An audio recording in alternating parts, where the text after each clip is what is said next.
What's going on, everybody? It's your boy City. What's up, Cover 32 crew? It's your boy, Jay Green. What's going on, everybody? It's your boy Drew, and you're now tuned in to Cover 32.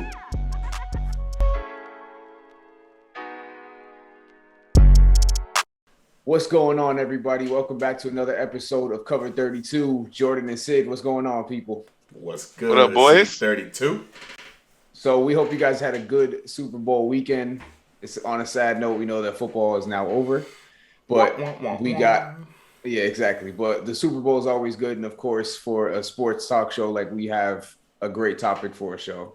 So of course, we had a battle royale between GOAT and Baby GOAT. And maybe not the outcome that we all thought of, or at least not in the fashion that we thought of. So Jordan, I'll let you take the floor first. You picked the Bucks to win this game, which they did 31-9, a convincing win for Tom Brady and the Buccaneers. What was your reasons, just really quick, going into the game, and then how did that pan out during the game? So I talked about it a little bit, so I don't want it to seem like I'm some type of prophet or anything like that, or I'm just riding a van. But no, like I really did think that the Bucks D line was going to be the deciding factor.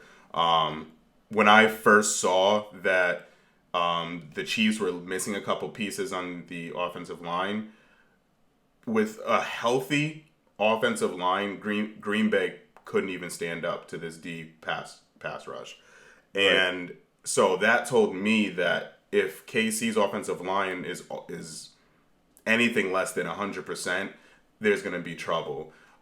So just kind of thinking about it as what I saw from that Green Bay Packers game, I just had a feeling that like if they weren't at 100%, it was going to be chaos, which it ended up being. They said that Pat Mahomes ran for almost 500 yards behind the line of scrimmage, of course.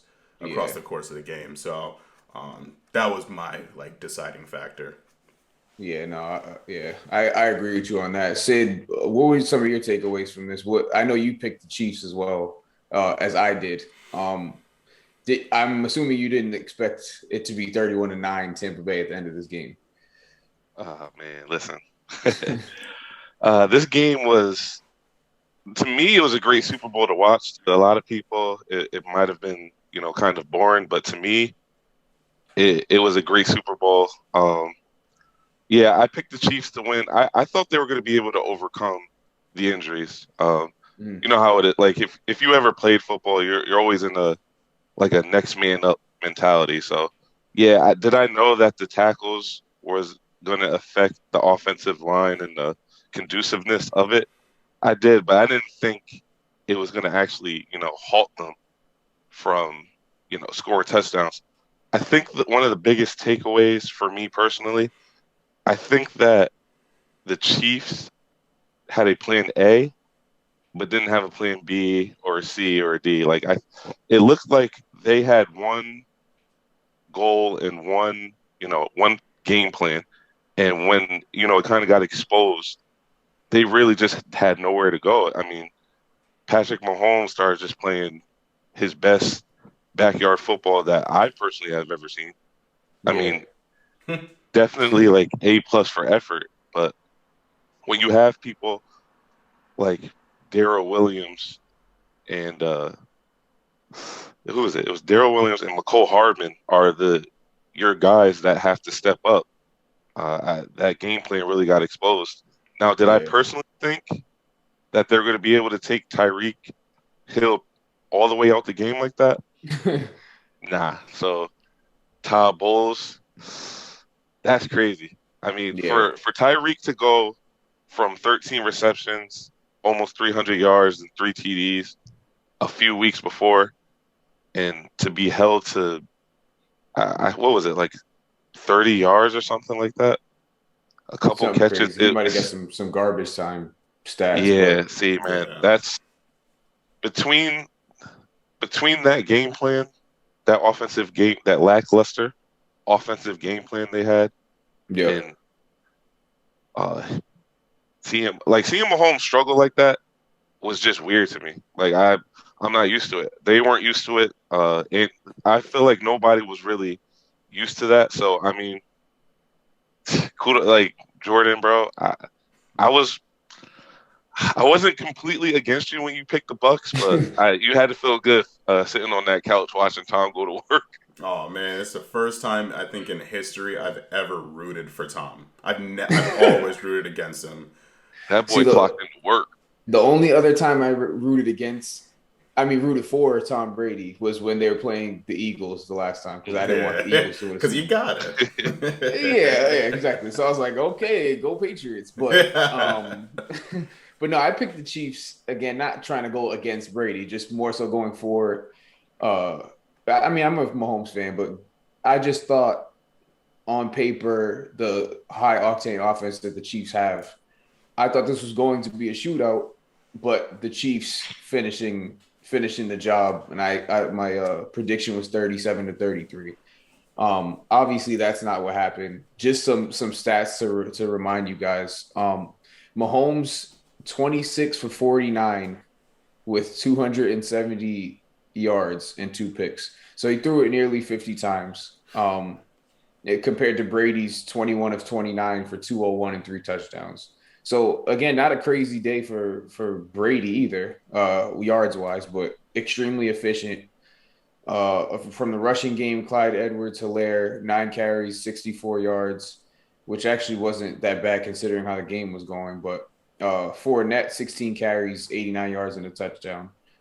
And then Gronk with the 2 scores on 6 catches. Kelsey got a lot of catches, although they're all for naught, basically 10 catches for 133. So Mahomes just got completely taken out of this game. It was I was in utter disbelief that he didn't score a touchdown. That the Chiefs offense didn't score a touchdown like at all. Like Yeah, 9 points. That's that's all the Chiefs get. The Chiefs? yo. Yeah. Like I couldn't believe it, man. That was something to watch right there. Like, okay, Jordan, you about to say something? No, I was gonna. So I want to get to the point where I think. So I think that the MVP of this game was Mm-hmm. Devin White. Like I Okay. think so, and it's kind of long winded, but I'll try to make it short. So Now go for it, bro. Sid said it best. If you're gonna beat KC, you have to double their two biggest weapons in Right. Kelsey and Hill. And I agreed with that, but from a defensive standpoint, I still don't like that because if you give Mahomes time, he's gonna make Mecole Hardman work. He's gonna make Darrell Williams work. He's gonna make Sammy Watkins work. And so the reason why I think Devin White is really the MVP is because he straight up just went one on one with Kels. Kels had a Right. lot of catches, but like you said, they were all for naught. All of the catches, like he locked him up on a ton of third down passes, Yep. kept him out of the end zone. He all the like it almost like Kelsey could have had 300 yards, but the way that he was guarding him, they were 300 yards that meant absolutely nothing because they didn't Yeah. put points on the board, they didn't move the chains, and then it even got to the point where he got the game sealing interception on Kelsey, like in the Right. end Right. zone. Yo, my boy locked him up, and the reason why that's so impressive is because now that allows from a defensive standpoint, you can double Tyreek, you can put a man on Tyreek, put the safety over top, and you still are able to blitz. And that's what we saw a lot of. Yo, we saw a Yeah. double corner blitz at one point. Who would Yeah. ever call a double corner blitz when there's a Right. Tyreek Hill out there? But they Right. did, and it worked. So Todd Bowles played a mastermind of a game because he put KC on their heels, and he kept putting the gas on, and it's all Yeah. because this man here was able to do his job well enough where he let up a bunch of catches, but none of them meant anything, which Right. I Right. was really impressed with. Another thing that I was thinking of when it comes to on the Chiefs side of their defense, in the beginning of the game, me and Jordy, you were talking about it too. Like, all right, first 2 drives, neither Mahomes or Brady got anything going. So they're just trying to get in a rhythm. It's jitters, haven't played in a week. It's a Super Bowl. figure out what's in front of you when it comes to the defense, and then after 2, maybe 3 drives, you get it going.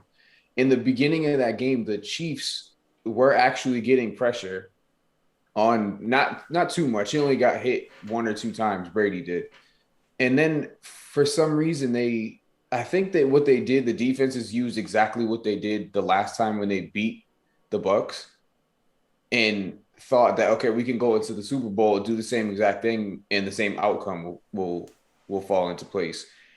But they weren't taking into consideration that Bucks defense. That's not the same defense that they played when Tyreek Hill had 4 touchdowns or whatever, and Sid waxed me that day when he had like 68 fantasy points. So so they were blitzing a lot in the first few drives, and then all of a sudden that just stopped, and they were dropping back in the defense and letting Brady slice and dice and do whatever he wanted. And for some, I don't know why, but that could have all Brady needed was like 2 touchdowns, and that defense was going to hold it up. So that surprised me that they didn't switch anything on the defensive end. If they realize, okay, this is going to be a tough game for us to score, let's at least keep Gronk out of the end zone, and they just let them like, okay, we'll let them get close. Now you can't do that with Tom Brady. I don't care if you played him a few weeks before. It's not the same team, and it's Tom Brady in the Super Bowl. You can't do that. Yeah. So that surprised me a little bit that I didn't see any switch up from the Chiefs on the defensive end, even after halftime. None of that switched.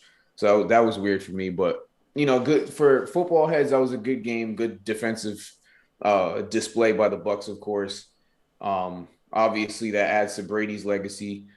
Guys, for Patrick Mahomes, though, what does this do now heading into his 4th season as a starter next year?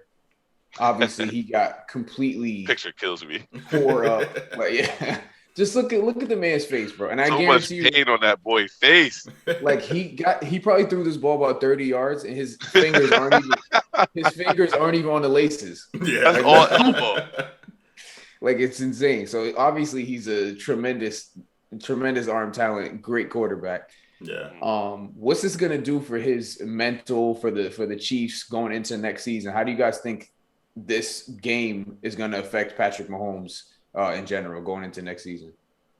As for me, in my household, this man Patrick, like, this is the best thing that could have ever happened to the Chiefs, to Patrick Mahomes. Like, I mean, everyone was talking about, his legacy took a major blow. Nope. And now he can never be GOAT. I mean, that's not what it's all about at the end of the day, though. Like, right.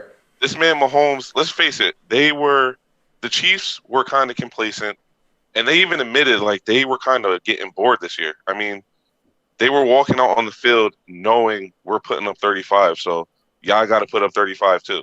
Yeah. You know what I'm saying? So it's like, This was Mahomes' like actual first, I feel like, real defeat, like, on every cylinder. And the best part about it is Mahomes was obviously the MVP of his team. Like, Mahomes was the only one that showed up. It kind of reminded me of the Super Bowl with Cam Newton, where Cam was the only dude that showed up that day. Like, Mahomes was balling. I mean, we don't even got to talk about the throw where he was horizontal, like 3 inches off the ground, launches it down the field and hits Williams in the face mask.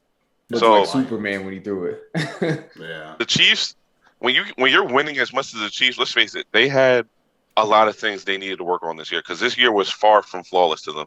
Yeah, they should have lost, in my opinion, 4 or 5 games to the Chargers, to the Falcons. Like, they were one play away from losing multiple games this year.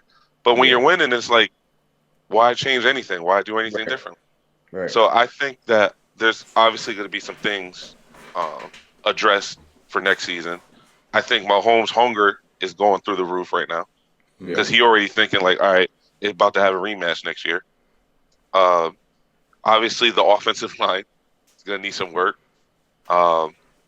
And I'm sorry, man, and this is my personal opinion. You got to get rid of Hardman, Demarcus Robinson, Darrell Williams, anyone who not really putting in work, bro, who kind of just been riding the coattails of the Chiefs. It's all fun and well and looking cute when you're running your little post seams and whatnot, and catching your stat line is one catch, one touchdown for 30 yards. But in the Super Bowl, that's not going to help you. Like deep in the playoffs, when you're going against teams this stack, like the Bucks defense, they looking like the 2000 Bucks defense, bro. Like you're not beating them when Tyreek Hill need help. He getting triple coverage. Kelsey is out here like grinding for every yard. It's like, and also you got a whole CEH and you run him 9 times. That really made me mad too. So I know that's a whole nother thing. So I think the cockiness, for one, is definitely going to go away. Obviously, because all for naught, that's what we're going to use on this show today. They made it all the way to the Super Bowl to not score a touchdown. Like Butker's the only that scored points. A lot has to change for next year. I think I heard a lot of people saying like, "Yo, that's crazy." Mahomes choked, not the Chiefs choked, just Mahomes choked. I personally do not think that Mahomes choked. No, he not did even. literally not everything in his human being to do what he could to score or win for that team, and it just wasn't happening. That wasn't the night for it. But I mean, we just talked about the throws he was making. Like they made no sense how he was able to do that. I'm saying it made no sense. He was hitting guys. He was like throwing guys open. They could. He's either hitting their hands, hitting off their face mask. Like it just wasn't. None of that is on him, bro. They're like, no. Well, you got to. I was on Facebook talking to somebody, and they were like, no, he's got to show up. He didn't show up. That's the definition of choking. I'm like, no, it's not. That's not the definition of choking. Not at all, sir. Choking involves either having a lead and blowing it, or the other team like blowing the lead. Like the Bucks didn't even give him a chance to choke. Yeah. There was no such thing as choke. He didn't let the lead go away, nothing like that. So I don't put the blame of the loss solely on Mahomes' shoulders. I think he's going to be fine. He's still to me the best quarterback in the league during the regular season. Yeah, he's the most talented quarterback in the league. I think so. I think he'll be fine. Legacy wise, the Chiefs they'll be fine. This is just a humbling experience for that team, but that they're young though. They're young, so I think it'll be fine. Jordan, I'm sure you the same. I think Pat. I think this is like Sid said. This is the best possible thing that could have happened to Pat. Yep. Because you gotta know loss if you're gonna be great. You gotta know how bad loss feels and how much it sucks. And for the Chiefs, they got beat in every single step of the game. They didn't win anything. They didn't win the offensive line battle. They didn't win the defensive line battle. They didn't win the battle at receivers. They didn't win the ground game. Like the Bucks really came and showcased a championship team that was prepared in every step of the way. Like you can't. There's so much that went into the Bucks' victory that it's all like it's so much fun to give Brady all the credit. It's so because it's like, okay, 7 rings, Brady. People are saying that Brady carried this team from the bowels all the way to the bowl. Let's face it. At the beginning of the season, we all were saying, that's a championship team because of the talent that was there. But the way that the season started off, it was a little bit rocky. Yeah, it tapered off, right? Yeah. But those last 7 games of the regular season, that's when you started to see every step of this team putting it together. And so we saw that in the Super Bowl. They beat them every single step of the way. And so for Pat's legacy, that is a butt whipping that he needs because I personally think this is going to be the official start of Pat's legacy. From here on out, he knows what that loss feels like. He knows how disgusting that is. He's coming for blood every season from here on out. That's a scary It's gonna be so exciting to watch, man. Like as football fans, almost 30 years old, we got to grow up on Brady. We got to grow up on the greatest quarterback of all time. Now we're getting to the point where I personally think we're going to be able to teach our kids about Pat Mahomes and how Pat Mahomes is going to be the greatest thing of your generation. I really do think that he's going to give Tom a run for his money, and it starts now. I really do think that's like a scary, and To be honest, bro, with this kind of jumping off of the Mahomes subject, but this Bucks team, like this, just how it is now on that one given night, I don't think that any team from this Super Bowl, the two teams in last Super Bowl, or the two teams in the Super Bowl before that, beat this Bucks team with Tom No, Brady. they showed up. That was like pure domination. Like I've never seen anything like that, other That than defense crazy. other than the Seahawks against the Broncos. Oh, the Broncos, yeah. When it was like 43-8 or something like that. Yeah, They that couldn't do Seahawks. That's close. Yeah, that one's close. But even if you put that team versus this Bucks team, that I don't know, bro. This is an extremely convincing Super Bowl W for the Bucks. That they look absolutely dominant. So kudos to them. Congratulations. They were bugging out on their boat thing. Oh man. Brady throwing the trophy across the water and all that stuff. I saw all the comments like, right now. Yeah, everybody's like, nah, he's good. He's got 6 of them at home. He can toss that around if he wants. It's crazy. Gronk had his shirt off about 2 minutes into getting to the dock. Like it's insane, bro. Godwin dropped his phone, all this stuff. But Godwin. Who's that? So, huh? Who's Godwin? Chris Godwin? Yeah. Oh, don't say it. Must we bring this up on this show? We're not My bad. We're not doing that. That's an insider, guys. You will learn why he just said that, but not for today. So the GOAT, the greatest of all time, which I'm sure all three of us would agree at this point, Brady being the greatest greatest quarterback of all time. Football player, different discussion, but we won't get into that. Greatest quarterback of all time. Easily. What does this win with these circumstances, beating Mahomes, being the age that he is, what does this do for his legacy? And is that door of greatest of all time completely closed? I think it is. I think for the time being, until Pat becomes who I think Pat is going to become, the door is closed and it is not opening up before anyone but Pat right now, I don't think. Right. 7 bowls, 10 appearances. Half of the time that I've been alive watching football, he's been in the Super Bowl. Like, that's incredible. And to be able to do this, as you said, at 43 years old, he's proven he has longevity like kind of no other player. You don't see a player go in and play 15, 16, 17, 18 seasons and stay at that peak for so long. Like, forget about... So he's been in the Super Bowl 10... He's been in 10 Super Bowls. I think me and Drew, we looked this up the other day. He also was in 3 AFC championships that he lost, right? Yes. Yep. And I can count on, like 3 fingers how many times this man has missed the playoffs. Yeah. Yo, that is dominance, bro. Like, right. Forget about winning chips. Forget about winning the bowls. What he did those seasons where he didn't win the chip is what also solidifies it for me, because he just was at the top nonstop. And yeah, a couple teams got him here and there. My Philadelphia Eagles, you know what I mean? A couple teams here and there.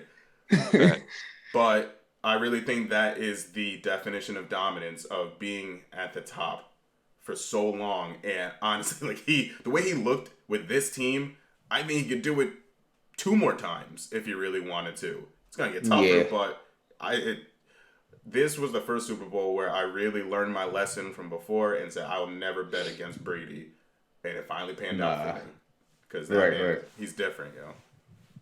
Sid, what about you? Is that the GOAT talk is closed? Should we stop doing all that? Mahomes, forget knocking on the door. Mahomes not even on the same street right now. He lost. GPS not working. Like, this man, Tom Brady. What were the Bucks last year? 7-9. Yeah. So he goes to a 7-9 team. He goes to an entirely different conference. He's in a tough division. He has to go through. Let's face it, Washington football team was a top 10 defense this year. Mm-hmm. So he went to Washington on the road. He went to New Orleans to be a shoe-in Hall of Famer. He goes to Lambeau and beats not only a future Hall of Famer, but this year's MVP, Right. just to fly back to the crib in Tampa and beat the best quarterback physically, the best physically gifted quarterback that football has ever seen at age 43 on his first year with no training camp in the midst of one of the worst pandemics this world has ever seen. So it's like, forget obstacles and adversity and look at like this dude. Honestly, that might have been some of the best football I've ever seen Tom Brady play. Aside from like the stats don't tell it all for this game.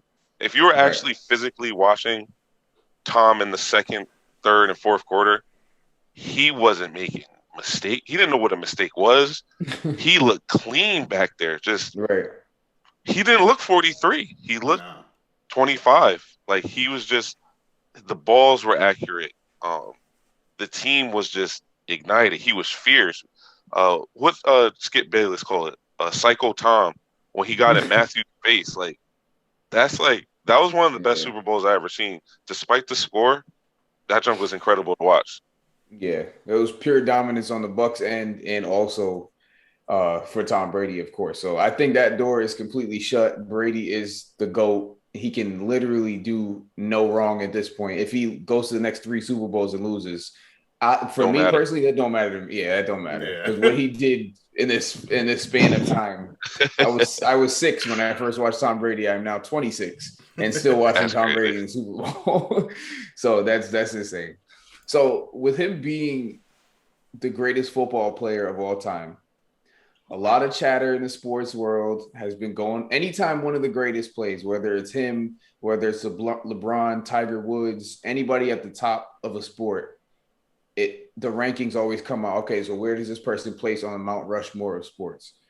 The one that gets brought up the most and most recently has been Michael Jordan's greatness. So of course, all 3 of us, I'm assuming, would, or maybe not Jordan, but I consider Jordan the greatest of all time. Um, is Brady greater than Jordan for you guys now that he has 7 and not 6, or is Jordan still on a GOAT level, a little bit above Tom Brady? Anybody? Um, Okay. I think Michael Jordan, is still on a GOAT level, a little bit above Brady because I mean he still holds championship MVPs, which Brady Right. has what 5 now, What, and Super Bowl MVPs? yeah, Brady has 5. Jordan has 6. Jordan's 6 for 6. I think he got those 6 in within 8 years. So and I still feel that Michael Jordan is the most dominant athlete and like changed the culture of sports more than Okay. anyone in the history of sports.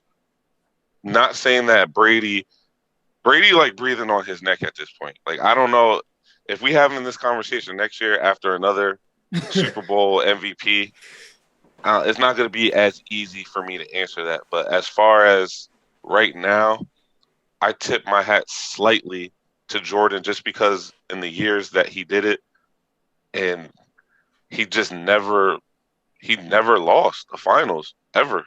I mean, Yeah. don't know if that's ever going to be repeated for you to go to 6 finals and never lose one, never go to a game 7. Right. That's tough, but I mean, Brady not far off. But that's just my take. Jordan, how you feel about this subject in particular? So I'm on the other end of the spectrum, Ooh. which I'm on the other end of the spectrum because I'm on the other end of the spectrum when it comes to LeBron versus Jordan too. That's But okay. All right, that makes sense. my Yeah. I think that's why my reasoning is going to carry over to Brady too, is because like I just kind of went on a little rant about Right. my definition of dominance is how long you is being at the top for a long period of time, Okay. and so that's why like I can't call guys like Pat GOAT yet because yeah, he's done a lot in a small amount of time. For me, it's got to be over a long period of time. And so like I was saying about Brady, like he has been dominant his entire career. Just Mm. once he won that bowl in 2003, two, First one? Yeah, Yeah, it two. was the Rams in 2002. Mm-hmm. Once he won that bowl, that's been it. It's been him winning ever since. Whether it's been AFC chips, Super Bowls, making the playoffs. Like, he's the reason why the Patriots have that crazy long record of not missing the playoffs. He leaves. What Right. happens to the Patriots? They miss the playoffs. Like, I'm Yep. sorry, bro. You can't tell me that that's just a coincidence. Right. Um, Jordan is obviously he's been at the Mount Rushmore, and so me personally, I think we can tend to romanticize nostalgia. Um, not that Jordan is all nostalgia. He did what he did. Six finals, 6 wins. All of the scoring titles, defensive like all of that goes along with it. He's earned a spot in Mount Rushmore. I think that Brady tops it because of how long he was dominant. The stuff that you don't get trophies for. Um, those things is what puts an entire career together, and he's still going. Like, we might, Right. who Right. knows, we might see him for another 2 years. Mm-hmm. So for me, yeah, I think, and as far as team sports go, I think Brady's the best competitor amongst all team sports. All right. So from a team aspect and leadership aspects, I do slightly agree on Brady. He just brings a different, like, I mean, Jordan had to elevate people as well, as we watched on The Last Dance. Like, but he elevated you in a different way. Like, you were afraid to not To perform fail. when Jordan's on the exactly. He put the fear of God in you. Like, Yeah. if you don't prepare the way I prepare, you're not gonna play for this team. Like, that's just how it is. Brady does that to an extent, but not so. He more so leads by example. Is more a little bit more encouraging, probably a little bit more approachable to Michael Jordan. That's just kind of how what you hear from different teammates and stuff like that. Jordan was just go get it. If you're not gonna do it, get out of my way. I'll do it myself. Right. But that also plays into the type of sport he's playing. He can affect both sides of the ball. Brady can't do that. Yeah. My my opinion lies on the Michael Jordan side, and not because I'm a basketball first type of guy. It don't matter. Football and basketball are like this right now to me, so don't. It doesn't matter at that point. But or me being a Bulls fan, nothing like that. Jordan, how should I say this? I think of LeBron as the second best player and Jordan as the first in basketball.